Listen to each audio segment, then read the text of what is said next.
Welcome to the Deep Dive. Today we're looking into, well, a really fascinating figure from your sources, Dattaji Shirke, Maratha loyalist and defender of Swarajya. That's right, an unsung hero, really. Definitely. What grabbed me straight away was the sheer instability of the time he lived in.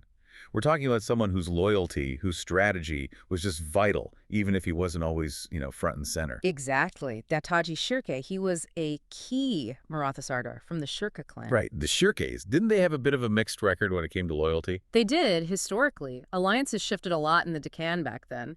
But Dattaji himself, he was absolutely steadfast in his support for Sambhaji Maharaj. And this was right after Shivaji Maharaj's death in 1680. Yes, precisely when Sambhaji was facing immense challenges, not just political chaos, but frankly widespread betrayal from many other Sardars. So Dattaji's loyalty wasn't just notable, it was pretty exceptional given the circumstances. It really was. It highlights how crucial just one reliable figure can be, Yeah. When everything else seems to be falling apart. He was an anchor.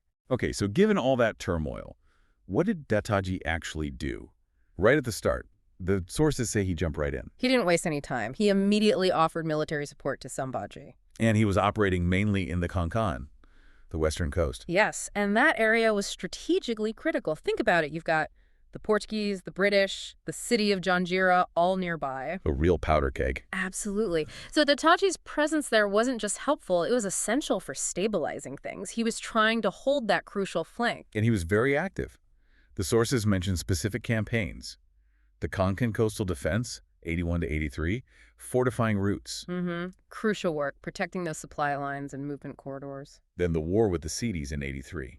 That was a major conflict over maritime control. A very tough fight, and Dattaji was right there. And by 1685, he's dealing with Mughal incursions near Raigad itself, often working with others. Yes, coordinating with other loyal Sardars. It shows he wasn't just a lone warrior. He understood the need for alliances and coordinated action. So there's more to it than just fighting battles then. There's a strategy here. Definitely. You see a clear pattern. Strengthening smaller coastal forts, for one. Smart move, making them harder targets. And you mentioned supply chains earlier. That sounds incredibly important and difficult. Hugely. Ensuring arms, grain, reinforcements like that big push in 1687 got through safely.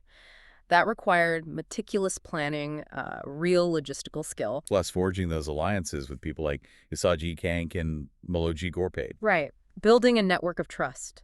And he was good at guerrilla tactics, too, using smaller skirmishes to harass and slow down the much larger Mughal forces. Turning their size into a disadvantage. Clever. Very much so. So when you put all these actions together, what picture emerges of Dattaji the man?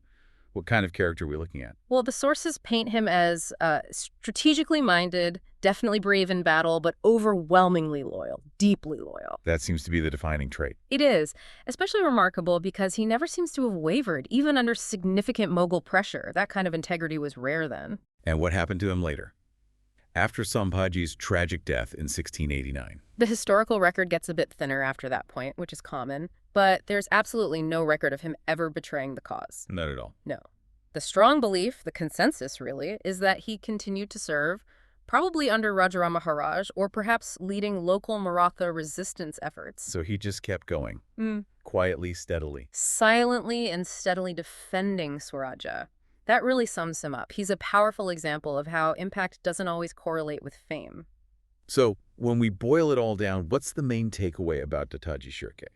His place in history. I think his legacy is that of a vital, utterly dependable figure. His strategic support, his unwavering loyalty, these were essential elements of the Maratha resistance, even if he didn't get the spotlight. Right. He wasn't necessarily the headline act, but the show couldn't go on without him. Exactly. And it raises an interesting question for us, doesn't it? Which is, what can we learn from figures like Dattaji about, real leadership, effective resistance, especially when it happens away from the main stage? it makes you think about how crucial those background players really are. Absolutely. Sometimes they're the ones holding everything together, quietly ensuring history takes the course it does. Their contribution, though less celebrated, can be truly pivotal.